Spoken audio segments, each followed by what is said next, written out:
اختیار کر چکے ہیں کراچی کے اندر، وہ جو ہے سرکاری حکم نامے جو ہے نہیں مانتے ہیں، اور وہ ان پر عمل درآمد کافی مشکل کام ہے، اور اس وقت بھی یہ چیلنج ہوگا محکمہ تعلیم پر، اور خاص طور پر جو پرائیویٹ انسٹیٹیوشن جو ان کا ونگ ہے ان پر بھی، کہ ان جو اسکولز ہیں جن کی بڑی بڑی چینز ہیں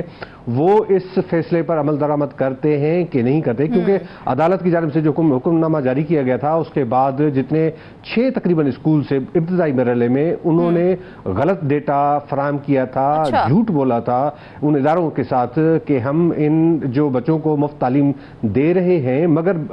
جب ویریفائی کیا گیا، جب یہ اسکول مینجمنٹ کمیٹی کے ذریعے ویریفائی کیا گیا تو وہ ان والدین کے ساتھ رابطہ کیا گیا، پھر پتا چلا کہ وہ جو ہے پیسے بھر رہے تھے، ان کو تو کوئی کسی قسم کا مفت جو ہے وہ ایجوکیشن فراہم نہیں کیا جا رہا تھا، جس کے بعد ان کے خلاف بھی ایکشن لیا جا رہا ہے، ان کو بھی نوٹسز وغیرہ جاری کیے ہیں کہ آپ ہمیں مطمئن کرنے والا جواب دے دیں، نہیں تو آپ کے خلاف کارروائی ہوگی۔ یہ اس طرح سے ہے کہ جو لوگ جو افورڈ نہیں کر سکتے ہیں، جو دہشت گردی کا شکار ہوئے ہیں لوگ، ان کے جو بچے ہیں، یتیم بچے ہیں، اور اس کے علاوہ اور قسم جو ہے وہ جو شہید ہوئے لوگ، ان کے بچے اس سے فائدہ حاصل کر سکیں گے، اور جن کی آمدنی کم ہے وہ بھی اس سے فائدہ حاصل کریں گے، کیونکہ لوگ جو ہے یہ کیا تھا؟ یہ اسکالرشپ جاری کی گئی ہے یا غریب طلبہ کے لیے کوٹا مختص کیا گیا ہے؟ یہ کوٹا ہے، 10% پابند ہیں تمام نجی ادارے۔ سندھ اسمبلی کے ذریعے یہ ایکٹ منظور کرایا گیا، یہ قانون سازی کی گئی ہے کہ اس کے ذریعے جتنے بھی ادارے ہیں وہ پابند ہیں کہ 10% جو ہے وہ جو اسٹوڈنٹس ہیں ان کو مفت تعلیم فراہم کرے، جس پر کچھ عمل ہو رہا تھا، کچھ حد تک نہیں ہو رہا تھا، اور خاص طور پر ان اسکولوں میں جو بڑے بڑے اسکول ہیں، جو بڑے نام ہیں، وہ اس حکم نامے کو انہوں نے ردی کی ٹوکری پہ پھینک دیا تھا اور اس پر عمل درآمد نہیں کر رہے تھے۔ تو یہ تمام معاملات ہیں، اور اب جب سندھ ہائی کورٹ کی جانب سے اس حوالے سے فیصلہ دیا گیا ہے تو میرے خیال سے اب کچھ نہ کچھ یہ ایک پازیٹو ہے کہ اب خود سندھ حکومت کے جو قوانین انہوں نے منظور کرائے ہیں، ویسے ہم دیکھتے ہیں کہ قوانین تو اچھے منظور ہوتے ہیں، پورے پاکستان کے اندر بھی ہم دیکھیں یا سندھ کے اندر کی حد تک اب بات کریں تو قوانین منظور ہوتے ہیں، مگر بڑا سوال ہوتا ہے ان پر عمل درآمد کرنے کے حوالے سے، جو عمل درآمد نہیں ہوتا ہے، اور اب عدالت کی جانب سے جو ہے بڑا اگر جو عمل درآمد نہیں کرتا اس کے لیے کیا سزا مختص کی گئی تھی؟ دیکھیں یہاں پر ایک قانون یہ اس ہے کہ ان جو ہے اسکولوں کو نوٹسز جاری کیے جائیں گے، شوکاز نوٹسز ہوں گے، ان کی رجسٹریشن کینسل کی جا سکتی ہے، وہ اسکول چلانے کے قابل نہیں رہ سکتے ہیں اگر وہ ان قوانین پر عمل درآمد نہیں کرتے ہیں۔ ہم دیکھتے ہیں کہ کراچی کے اندر جتنے بڑے بڑے اسکولز ہیں ان میں بدقسمتی کی بات ہے کہ وہاں پر منشیات جو ہے وہ فروخت ہو رہی ہوتی ہے، مختلف قسموں میں جو ہے منشیات وہاں پہ فروخت ہو رہی ہے، اور اس سلسلے میں کافی مرتبہ جو ادارے ہیں ان کی جانب سے نوٹسز دیے گئے ہیں، تو ان پر بھی بدقسمتی کے ساتھ عمل درآمد نہیں کیا گیا۔ حال ہی میں جو سیکٹری تعلیم اور سیکٹری داخلہ کی جانب سے مشترکہ طور پر ایک اجلاس بھی بلایا گیا، اور یہ فیصلہ کیا گیا کہ اب مشترکہ طور پر ایسے اسکول جہاں پر اس قسم کی منشیات فروخت ہو رہی ہے، اس کا استعمال ہو رہا ہے، ان کے خلاف کارروائی کریں گے۔ مگر بدقسمتی کی بات ہے کہ ابھی تک جو مکمل طور پر کنٹرول چیزوں پہ ہونا چاہیے وہ نہیں ہو پا رہا ہے۔ دوسری بات یہ ہے کہ سندھ بھر میں ایک قانون ہے کہ جتنے جو سندھی بولنے والے جو اسٹوڈنٹس ہیں ان کو سلیس اردو پڑھانا لازمی ہوتی ہے، اسی طرح سے سندھی کے علاوہ جو زبانیں بولتے ہیں ان کو آسان سندھی پڑھانا لازمن ہوتا ہے، اور یہ قانون کا حصہ ہے۔ مگر بدقسمتی کی بات ہے کہ سرکاری اسکولوں میں تو اس پر عمل درآمد ہو رہا ہے، مگر پرائیویٹ اسکولز اس پر بالکل عمل نہیں کرتے ہیں۔ کچھ مطلب جو بڑے بڑے جو نام ہیں وہ عمل درآمد نہیں کرتے، اور اس حوالے سے کافی مرتبہ جو کوششیں بھی کی گئی ہیں، جو ڈائریکٹر ہیں پرائیویٹ انسٹیٹیوشنز کی رفیہ جاوید کی جانب سے خطوط بھی لکھے گئے ہیں، اور ان کو کہا گیا کہ آپ کو وارن کیا جاتا ہے، کارروائی کریں گے۔ اور اسمبلی کے فلور آف ہاؤس پر بھی جو تعلیم کے صوبائی وزیر ہیں سردار شاہ، ان کی جانب سے بھی یہ کھلی طور پر واضح طور پر کہا گیا کہ اگر ایسے ادارے جو سندھی زبان کا سبجیکٹ سبجیکٹ مضمون نہیں پڑھاتے ان کے خلاف کارروائی کریں گے. مگر بات وہی آتی ہے کہ کراچی کے اندر جو تعلیمی ادارے ہیں, جو بڑے بڑے جو اسکولز ہیں, وہ ان قوانین کو پوچھتے تک نہیں ہیں. اب یہ ذمہ داری ہے کہ حکومت, سندھ حکومت اسٹینڈ لے, اور اب کیونکہ سندھ ہائی کورٹ کی جانب سے ایک فیصلہ آ چکا ہے تو اب ان کے پاس یہ جواز ہے, ان کے خلاف کارروائی کر سکتے ہیں. اب یہ موقع ہے.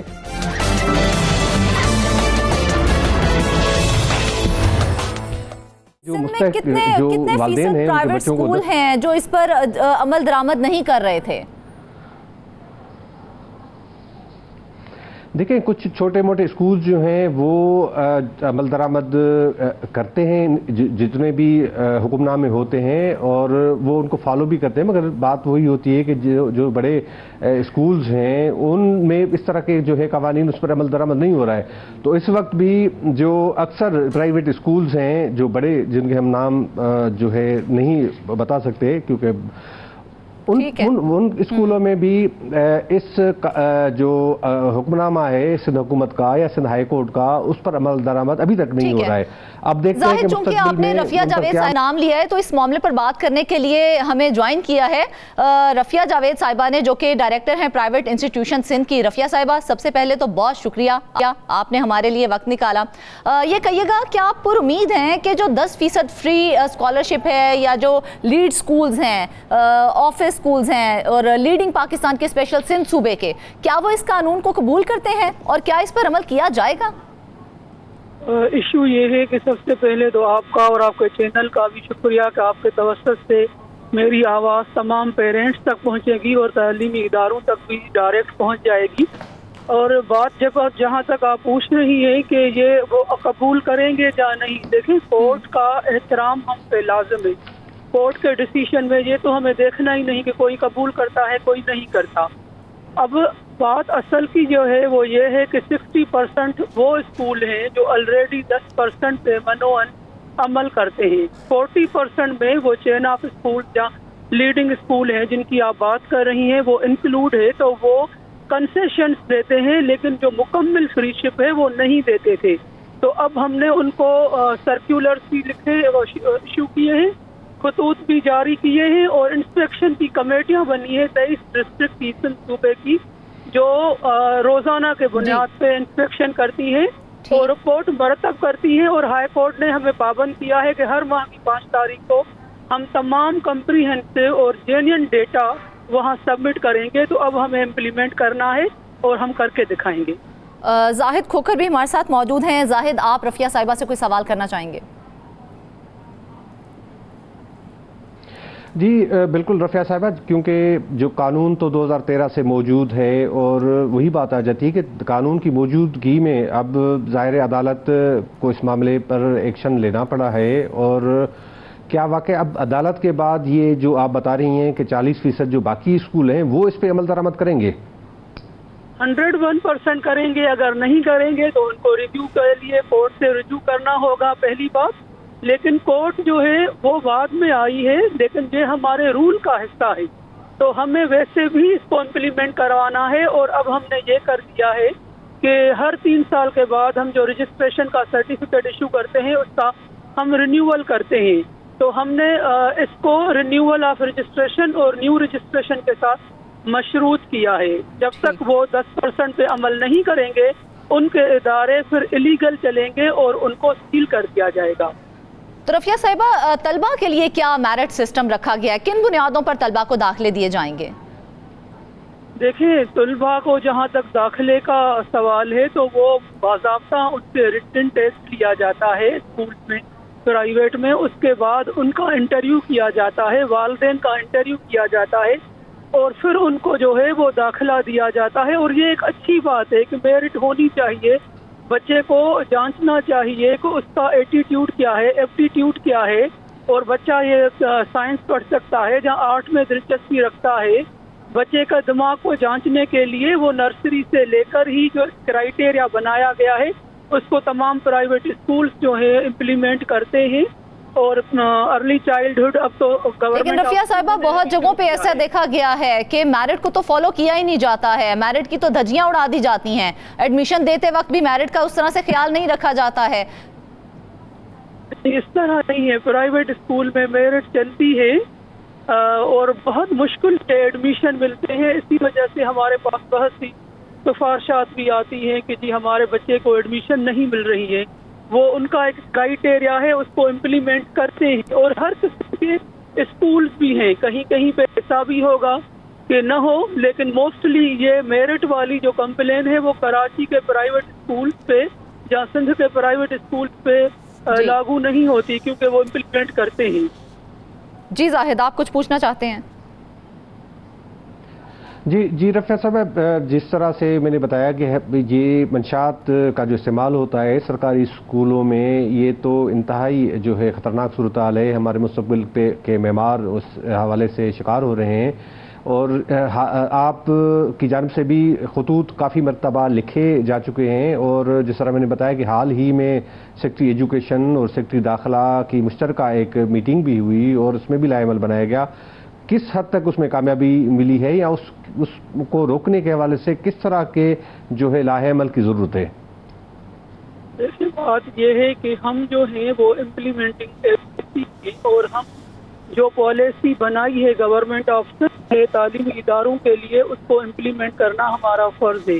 2013 سے لے کے ہم مسلسل اویئرنیس کے ورکشاپ, سیمینارز یہ کر رہے ہیں پرائیویٹ اسکول کے ایڈمنسٹریٹرز کے لیے, پیرنٹس کے لیے اور بچوں کے لیے بالخصوص. ہر جگہ جا کر ہم یہ سیمینارز کرتے ہیں. ہمارا کام ہے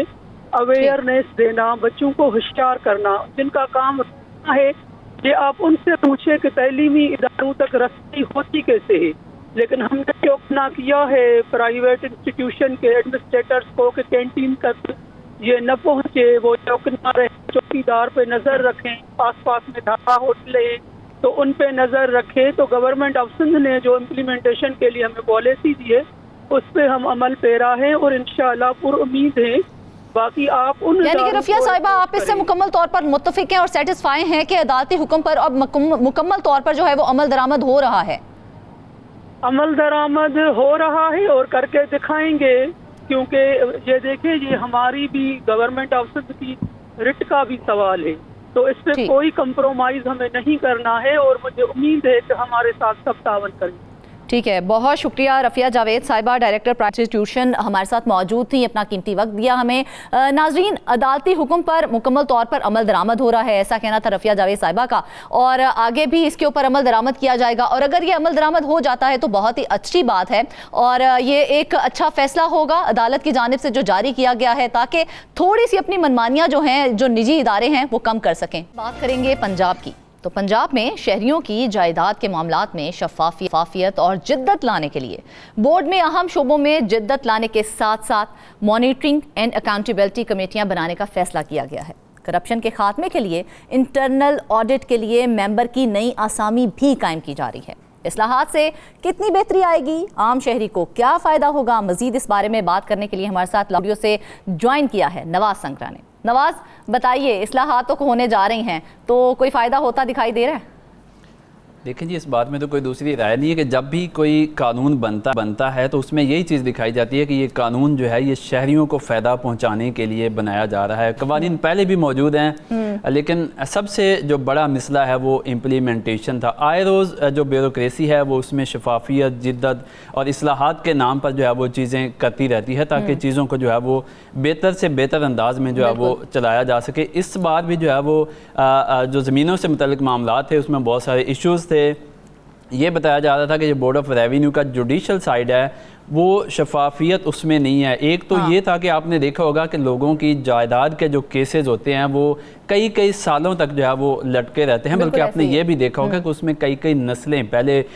باپ, پھر اس کا بیٹا, پھر اس کا بیٹا, اور جائیداد کے جو کیسز ہیں ان کے فیصلے نہیں ہو پاتے. تو بورڈ آف ریونیو اس حوالے سے اب تھوڑا سا ایکٹیو دکھائی دے رہا ہے. ان کا یہ مقصد ہے. اس سے پہلے جو senior member board of revenue Babar یا طارڑ تھے, انہوں نے بھی جو ہے وہ IT جو ہے وہ متعارف کروائی اور چیزوں کو جو ہے وہ تیز کرنے کی کوشش کی, تاکہ جو جائیداد سے متعلق لوگوں کے جو کیسز ہیں وہ کسی بھی سطح پر, وہ بورڈ آف ریونیو میں ہوں, کمشنر کے پاس ہوں,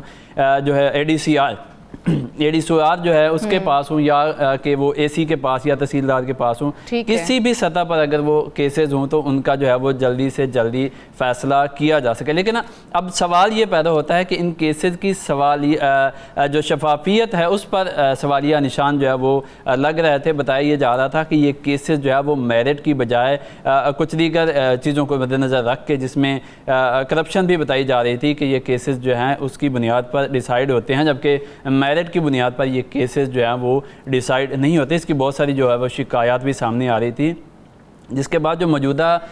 senior member board of revenue Nabeel Javed ہیں، انہوں نے یہ سٹیپ لیا اور انہوں نے کہا کہ اس سے جو جوڈیشل سائیڈ ہے اس میں جدت لائی جائے.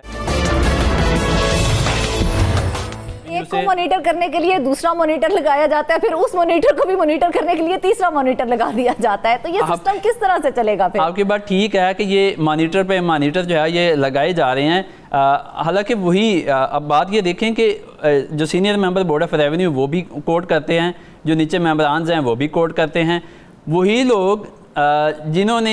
جن کے اوپر یہ کمیٹیاں بنائی جا رہی ہیں وہی ان کمیٹیوں کا حصہ ہوں گے. ٹھیک ہے، یہ تھوڑی سی بات آپ دیکھ لیں کہ کس طرح یہ کام کریں گے. اس طرح تو نواز دیکھیں بورڈ آف ریونیو کا آڈٹ پہلے بھی ہوتا ہے، اب کیا ضرورت پڑ گئی پھر کہ آڈٹ کے لیے ممبر کی ایک باقاعدہ سیٹ بنائی جا رہی ہے؟ اچھا، جس طرح ہم نے جوڈیشل سائیڈ کی بات کی کہ یہ کہا جا رہا ہے کہ وہاں پہ شفافیت نہیں ہے، اسی طرح آڈٹ جو سائیڈ ہے اس پہ بھی یہی چیزیں سامنے آ رہی ہیں کہ جو پراپر آڈٹ ہے وہ نہیں ہوتا، اور جو سرکاری فیس ہوتی ہے اس میں خود بد ہوتی ہے. جو پیسے خزانے میں آنے چاہیے وہ لوگ آپس میں جو ہے وہ بانٹ لیتے ہیں، اور خزانے میں ایک معمولی سی اماؤنٹ جو ہے وہ آ جاتی ہے، جس کے لیے ایک بڑا یہ فیصلہ کیا گیا کہ ایک پراپر جو ممبرز ہے، ممبر کی تعداد میں اضافہ کیا جا رہا ہے، اور انٹرنل آڈٹ کو مانیٹر کرنے کے لیے ایک باقاعدہ جو ہے وہ ممبر کی سیٹ کریٹ کی جا رہی ہے. کیا وہ ایک نیا ممبر باقی سب ممبرز کو کنٹرول کر لے گا اور صحیح سے آڈٹ ہو جائے گا؟ اچھا، اس کے نیچے بہت ساری چیزیں جو ہیں اس میں زیادہ تر سٹیمپ ڈیوٹی ہے، اس کے علاوہ کنڈونیشن فیس ہے، سرکاری زمینوں پر جو رینٹ آتا ہے، جو لیز کی اماؤنٹ آتی ہے، اس کے علاوہ جو سرکاری دکانیں ہیں ان پر جو ہے وہ کرایہ آتا ہے، رجسٹریشن کے عمل سے پر جو ہے وہ ڈھیر سارے جو ہے وہ پیسے آتے ہیں. لیکن آپ کو پتہ ہے کہ ریونیو نظام جو ہے وہ ہمیشہ ٹاپ پر رہتا ہے کرپشن کے حوالے سے. بالکل تو ایسے ہی ہے. اس میں یہ چیز کی جا رہی ہے کہ جو ریونیو ڈپارٹمنٹ میں نیچے سے لے کر اوپر تک جو کرپشن ہوتی ہے اس کا خاتمہ کیا جائے، اور جو لوگ آلریڈی ان چیزوں کو مانیٹر کر رہے ہیں ان کی مزید مانیٹرنگ کی جائے، اور خزانے میں جو ہے وہ زیادہ سے زیادہ رقم جو ہے وہ جمع کروائی جائے. سٹیمپ ڈیوٹی کی مد میں بھاری رقم جو ہے وہ چوری ہو جاتی تھی، اس پر ہر سال جو ہے وہ آڈٹ رپورٹ بھی بنتی ہے جس میں یہ کہا جاتا ہے کہ اربوں روپے کی جو سٹیمپ ڈیوٹی ہے وہ چوری کر لی گئی ہے اور خزانے میں جمع نہیں کروائی جائے. اس کے علاوہ میوٹیشن جو انتقالات ہوتے ہیں ان کی فیس جو ہے اس میں بڑے لیول پر جو ہے وہ خود بد کی جاتی ہے. لیکن المیہ یہ ہے کہ ہمارے ہاں جو آڈٹ رپورٹس ہیں ان پر عمل جو ہے وہ نہیں ہوتا، ان کو دیکھا نہیں جاتا، اور ان لوگوں کے خلاف جو ہے وہ احتساب نہیں کیا جاتا جو اس کے ذمہ دار ہوتے ہیں. تو اب یہ ایک باقاعدہ سے انٹرنل آڈٹ ونگ قائم کیا جا رہا ہے جو بورڈ آف ریونیو کے تمام مالی معاملات ہیں، جہاں سے بورڈ آف ریونیو کو انکم آتی ہے، پھر وہ سرکار کے خزانے میں جاتی ہے. اس انکم میں یہ چیزیں دیکھنے کے لیے کہ کہاں کہاں پہ جو ہے وہ غفلت ہو رہی ہے، کہاں کہاں سے پیسے جو ہیں وہ چوری ہو رہے ہیں، تاکہ جو سرکار کا خزانہ ہے اس میں زیادہ سے زیادہ پیسے آئیں. یعنی کہ عوام اب خوش ہو جائیں، یعنی کہ نئی اصلاحات لانے سے جائیداد سے متعلق کیسز جن کا کئی سال تک فیصلہ ہی نہیں ہو پاتا تھا، اور بلکہ ایسا کہہ سکتے ہیں کہ نئی نسلیں اور پرانی نسلیں جو ہیں وہ جائیداد سے متعلق فیصلوں کی منتظر ہی رہتی تھیں، تو اب وہ فیصلے جلدی ہو جائیں گے. کوشش تو یہی کی جا رہی ہے. یہ جو دونوں مانیٹرنگ کمیٹیاں بنائی گئی ہیں، جو اکاؤنٹیبلٹی کمیٹی ہیں، ان کا مقصد تو یہی ہے کہ ایک تو فیصلے جلدی ہوں گے، دوسرا ان میں شفافیت ہوگی. یہ کہا جا رہا ہے کہ بہت سارے جو فیصلے ہیں وہ میرٹ پر نہیں ہوتے، وہ پسند ناپسند کی بنیاد پر ہوتے ہیں، وہ بدعنوانیاں ان میں بہت زیادہ ہوتی ہیں، ان میں سفارش کا عنصر بہت زیادہ چلتا ہے. تو اب یہ کمیٹیاں بنا کر ان میں شفافیت جو ہے وہ لائی جا رہی ہے، تاکہ کسی بھی قسم پر لوگوں کی جو جائیداد ہے اس کو لوگوں کو ان کی جائیداد کے حق سے جو ہے وہ محروم نہ کیا جائے. یعنی کہ یہ جو کمیٹیاں اکاؤنٹیبلٹی کمیٹیاں بنانے جا رہے ہیں یہ لوگ، اس سے بدعنوانیوں کا مکمل طور پر خاتمہ ہو جائے گا. ایجنڈا یہی ہے، مقصد یہی ہے کہ بدعنوانیوں کا جو ہے وہ مکمل طور پر خاتمہ کیا جائے. دیکھا یہ جا رہا تھا کہ سب سے زیادہ ایشوز نیچے جو تحصیلدار لیول ہے اس پر تو ایشوز تھے بھی، لیکن سب سے زیادہ ایشوز بورڈ آف ریونیو کے جو ممبران ہیں نا اس سطح پہ آ رہے تھے، کیونکہ وہاں پر نیچے سے کیس ہوتا ہوا جب اینڈ پہ پہنچتا تھا ایک بورڈ آف ریونیو کے ممبر پہ، تو لوگ یہ توقع کرتے ہیں کہ ہمیں ADCR نے انصاف نہیں دیا، ہمیں AC نے نہیں دیا، ہمیں کمشنر نے نہیں دیا، اب ہمیں بورڈ آف ریونیو میں جا کے انصاف ملے گا. لیکن دیکھنے میں یہ چیز آئی ہے کہ وہاں وہاں پر بھی لوگوں کو انصاف نہیں ملا، جس کے بعد بورڈ آف ریونیو جو ہے، جو senior member board of revenue وہ ایکٹیو نظر آئے اور انہوں نے یہ کمیٹیاں تشکیل دی ہیں تاکہ آئندہ سے جو ہے ان چیزوں کو اوورکم کیا جا سکے۔ بورڈ آف ریونیو میں جو لوگوں کی جائیداد کے مسائل ہیں ان کو میرٹ پر دیکھا جائے اور لوگوں کو جو ہے وہ ان کا حق دیا جائے۔ اب دیکھنا ہوگا کہ یہ کمیٹیاں جب مکمل طور پر فعال ہوتی ہیں تو یہ کتنا کام کرتی ہیں اور اس سے لوگوں کو جو ہے وہ کتنا بینیفٹ ہوتا ہے۔ کتنے % بہتری آئے گی نواز؟ دیکھیں یہ ایک بہت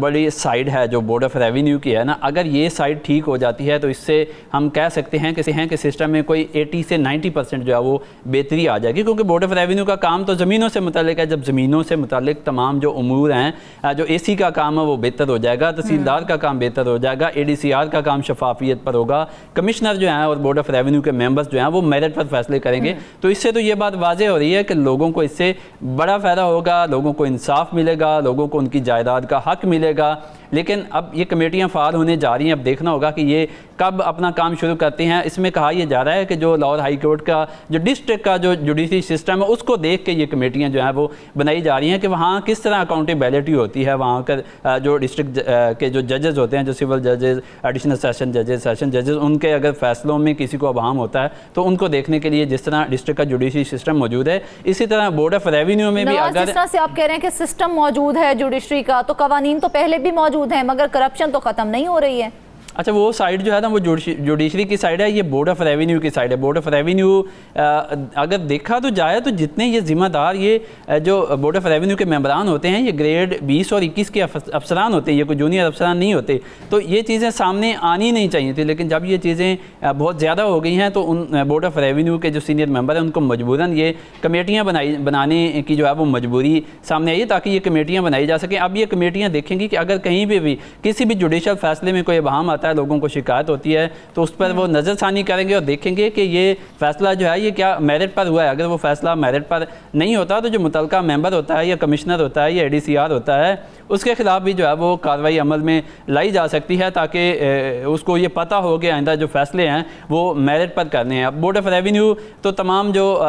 کام ہے وہ کر رہا ہے، آپ دیکھ رہی ہیں کہ ہمیشہ جو سرکاری سطح پر بہت سارا پیپر ورک تیار کیا جاتا ہے تاکہ چیزوں کو جو ہے وہ شفاف انداز میں چلایا جائے۔ اچھا نواز، کیونکہ ایک نئی اسامی بنائی گئی ہے اسپیشل، اس کے لیے ممبر ہائر کیا جائے گا، تو سلیکشن کا کیا طریقہ کار رکھا گیا اس ممبر کے لیے؟ اچھا اس کے لیے کیبنٹ سے منظوری لی جا رہی ہے کہ ہم جو نیا ممبر انٹرنل آڈٹ جو دیکھے گا اس کے لیے ایک نیا ممبر جو ہے وہ لانا ہے، کیونکہ پہلے بورڈ آف ریونیو میں اس وقت جو ہے وہ 12 ممبرز موجود ہیں، جس میں جوڈیشل ممبر ہیں، senior member board of revenue ہے، ممبر ٹیکسز ہیں، اس کے علاوہ جو ممبر اجتماعات ہیں، یہ تمام ممبر کالونیز ہیں، یہ کام کر رہے ہیں۔ اب ایک نیا ممبر جو آئے گا اس کی کیبنٹ سے منظوری لی جائے گی اور کیبنٹ سے منظوری کے بعد جس طرح ایک پروسیجر ہوتا ہے سرکاری افسران کی تعیناتی کا، جس طرح پہلے ممبرز جو ہیں وہ گریڈ 19، 20 اور 21 کے جو افسران ہیں ان کو بطور ممبر تعینات کیا جاتا ہے، تو اسی طرح ایک جو سینئر ترین افسر ہوگا اس کو جو ہے وہ بورڈ آف ریونیو میں ممبر تعینات کیا جائے گا، جو کہ تمام جو معاملات ہیں، جو مالی معاملات ہیں ان کی نگرانی کرے گا، ان کو دیکھے گا کہ کہیں پہ کوئی کرپشن تو نہیں ہو رہی، کہیں پر کیا اس ممبر کی کیا پوزیشن ہوگی اس وہاں پر اور کتنی پاور شیئر کی جائے گی اس کو؟ اچھا تمام جو آڈٹ کے معاملات ہیں وہ اس کے ہاتھ میں آ جائیں گے اور وہ دیکھے گا کہ جو تمام معاملات جو آلریڈی چیزیں چل رہی ہیں، جو فنانشیل میٹرز ہیں جس میں سٹیمپ ڈیوٹی ہے، میوٹیشن فیس ہے، ایگریکلچر انکم ٹیکس ہے، وہ دیکھے گا کہ کہیں پہ ان چیزوں میں کوئی چوری تو نہیں ہو رہی، کہیں پر جو سرکاری اماؤنٹ ہے، جو سرکار کا پیسہ ہے اس کو جو کرپشن کی نظر تو نہیں ہو رہا، تو اس سارے معاملات کو وہ دیکھے گا اور ان کو دیکھنے کے بعد اگر کوئی بندہ اس میں ملوث پایا گیا تو وہ اس کے خلاف جو ہے وہ کارروائی کا حق اس کے پاس ہوگا، اس کے خلاف کارروائی کر سکے گا، اس کی جو تمام سروس ہے اس پر ہاتھ جا سکتا ہے اگر کوئی بندہ اس کرپشن میں پایا گیا۔ لیکن تمام تر چیزیں ہیں جو کی جا رہی ہیں وہ بہت اچھی ہیں، لوگوں کو اس سے فائدہ ہوگا۔ اب دیکھنا ہوگا کہ یہ کمیٹیاں جو ہیں یا جو انٹرنل آڈٹ ونگ قائم کیا جا رہا ہے یہ کس طرح کام کرتا ہے، کیونکہ پاکستان میں یہ المیہ ہے کہ قوانین موجود ہیں، لوگ اپنی سیٹوں پہ بیٹھے ہیں، سسٹم موجود ہے، لیکن ہوتا یہ ہے کہ چیزوں پہ عمل درآمد نہیں ہوتا اور چیزیں جو ہیں وہ کرپشن، اقربا پروری اور ان تمام معاملات کی نظر ہو جاتی ہیں۔ اگر اب ان جو قوانین یہ جو کمیٹیاں بنائی جا رہی ہیں انٹرنل آڈٹ ونگ کی بنایا جا رہا ہے، اس کے علاوہ جو کالونی ونگ ہے اس میں بھی کافی ساری جو ہے وہ